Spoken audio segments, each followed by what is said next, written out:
Hello and welcome to another podcast. Now, in this podcast, I'm going to take you through very briefly the three types of buying signals that you're likely to come across. And the truth is that many salespeople don't know what they're looking for and they will go right past really strong buying signs and get to the point where they'll actually turn the customer back off again and blow the sale. So before we get into that, I just want to ask you to like and subscribe. It just helps me to get the channel going wider, and I do appreciate that. It doesn't cost you anything.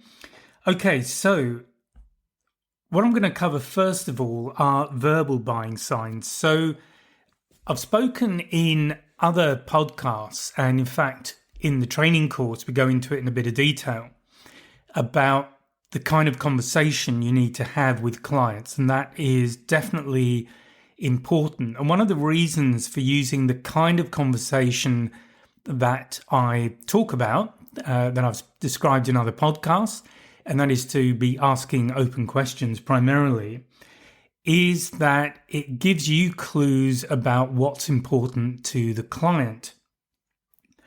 But also, if you let them talk, and I know there's a lot of salespeople who seem to have an aversion to letting their client talk, and in fact, I can understand it. There's a fear of loss of control of the meeting.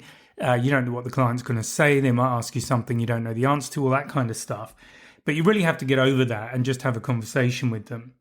So here are some verbal buying signs. So there's 4 types here that you need to be listening out for, basically. So the first one is asking about specifics. So that would be something like, so how soon could we get this set up? Or what kind of delivery do you offer? Or those kind of questions that are very specific about whatever it is you are trying to sell to them. So once they start asking specific questions, you need to start diving into that and start guiding them towards a close. So the important thing about this is once you get any of these buying signs, it's to stop selling and start closing the deal. So that's the first one of the verbal buying signals. That's asking about specifics. Secondly, they'll ask about pricing or financing questions. So they might be asking if there's a discount for cash or a single payment. Is there a payment plan option?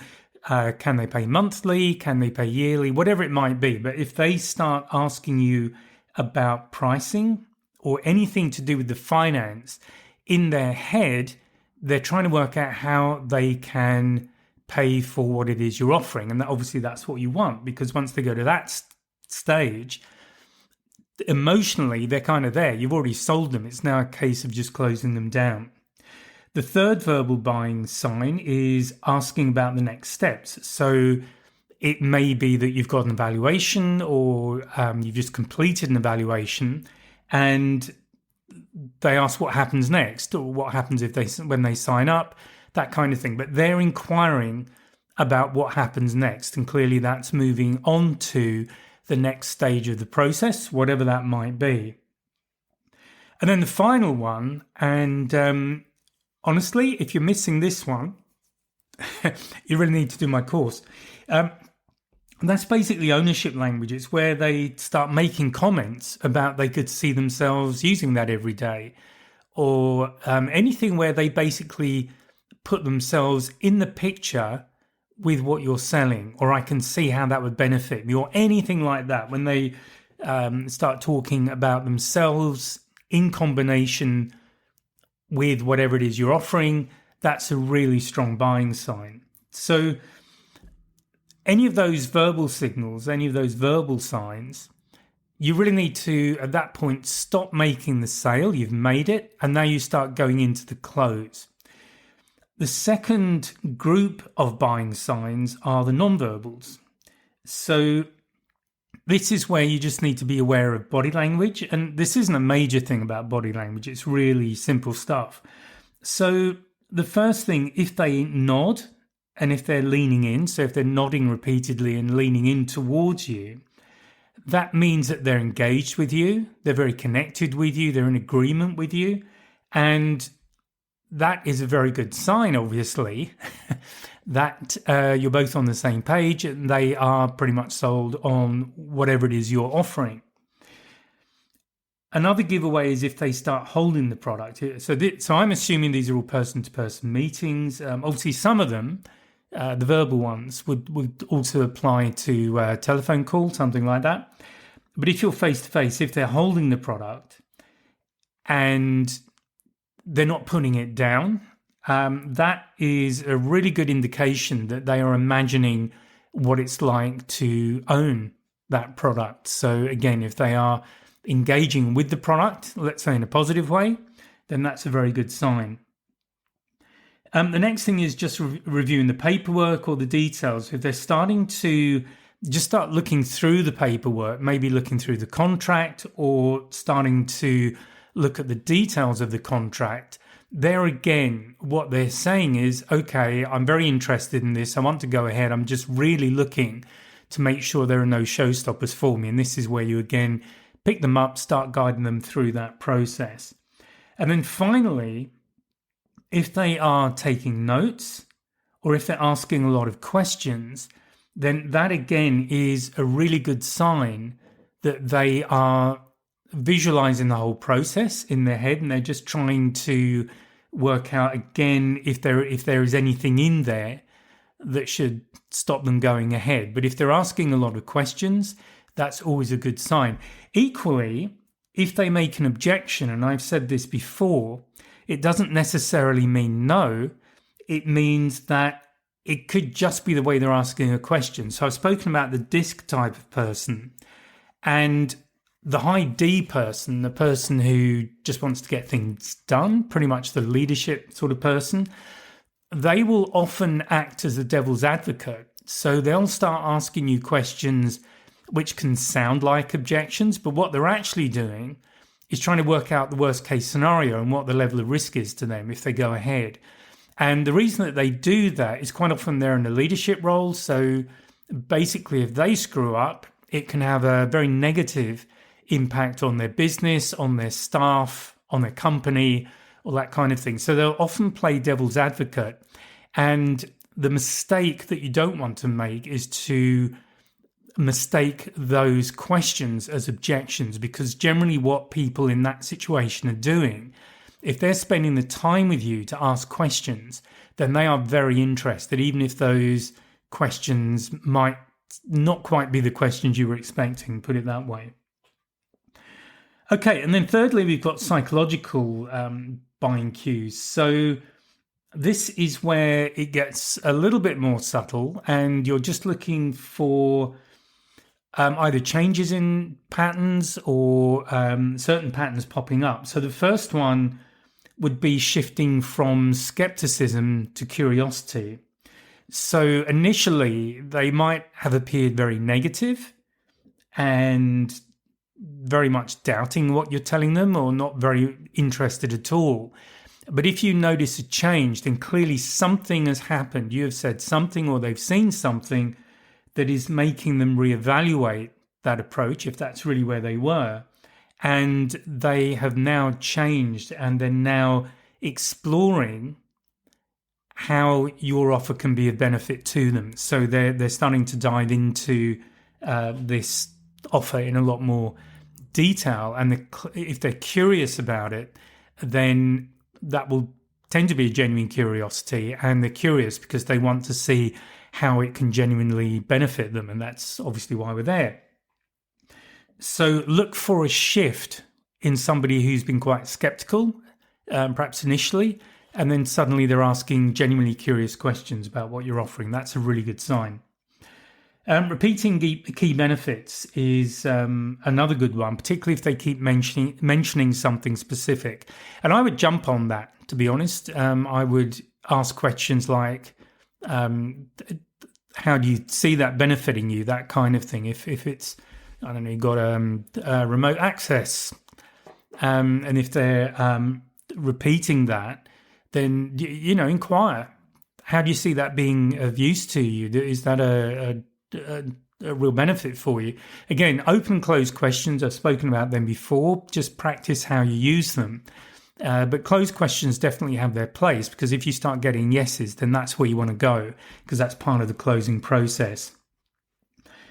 Another good psychological change, so the third one I'm going to talk about, the last one in this little part, is asking for reassurance. So it could be, do you think this is the right fit for me? Or do you think this color suits me? This kind of thing. And I'm sure there are other examples in the sort of things that you sell. But if they are asking you questions, basically in their mind, they are definitely leaning towards making the sale, but they just want that little bit of reassurance. So it's just that it's almost an emotional support to go ahead and make the sale, or for them to go ahead and make the purchase. So again, if they're asking for reassurance, that's really good. So just to recap on the psychological buying cues, it's shifting from skepticism to curiosity, repeating key benefits, and asking for reassurance. Okay, so what do you do when you see any of those buying signs? So you've got them, what do you do with them? So the first thing, as I've already said, is to just stop selling. Okay, you've made the sale. So at this point, once you've made the sale, the only place to go is to lose it again, and then you don't want to do that. So just start closing the sale. And again, I've spoken about closing in the course. I talk about different closing techniques you can use that are very easy. And again, a lot of salespeople are really concerned about closing. They are afraid of rejection. They're afraid of somebody saying no. And as I've said in other podcasts, unfortunately, a lot of salespeople never even ask for the sale. So they're very reluctant to close. So get over that and start closing. So the kind of thing you can say to just shift from the discussion / selling part of the conversation to the closing is something like, this sounds like it could be a great fit for you. Should we get this set up for you today? Should we get the paperwork started? Should we just get this going? That kind of thing. So you've kind of reaffirmed and agreed with them that it's a good fit for them. And now it's a question of moving on to the next step. The other thing is a trial close. So this is where you can give them a choice. So would you prefer that in red or blue? Would you prefer standard packaging or premium? Would you prefer to pay monthly or annually? All of that kind of stuff. These are trial closes. So obviously you want them to give you an answer, one of the options you've given them, and then that's essentially an agreement to go ahead with the sale. But if they don't, then you can still come back from that. And that really brings me on to the next part of it, which is just how to handle any hesitation. So if there is a reluctance to move ahead, if they maybe have some final concerns, then the simplest thing to do is simply ask them, what is it that's holding them back? Or what's the one thing that's just holding you back from going ahead with it today? That kind of thing. So explore. Don't be afraid of it. Just ask them, what is it what are they concerned about? Is there something that's getting in the way of them going ahead today? Do they have a concern? So all of these things are really important to know. And especially if you may have recognized some of these things have gone on in meetings you've had, and you didn't recognize them for what they were at the time, and you just kind of pressed on with your sales presentation or whatever it is, and maybe that sale didn't go so well in the end. So it is really important that you do recognize buying signs, and that when you do see them happening, then you go to the close. Okay, because basically you're there, you're where you want to go. So I'm just going to quickly repeat what the three groups were and what the signs were that I covered in each one. So the first one was verbal buying signs. So the first one was asking about specifics. Second one, asking about pricing or financial questions. Third one was asking about how to move forward, what the next steps were. And the fourth verbal sign was just ownership language, where they talk about seeing themselves with your product, your solution. The next one is non-verbal buying signs. So you probably want to be face-to-face with them to pick up on these, because these can be really difficult if you're not. It might be, if you can see, it might work in video. not so sure. Definitely better face-to-face. So that's definitely my recommendation to you. So the non-verbal buying signals are, first of all, nodding and leaning in. Secondly, holding the product. Thirdly, starting to look at paperwork and the details, starting to really dive into it. So they're going into the finer details. They're looking at the logistics of perhaps of what you're offering.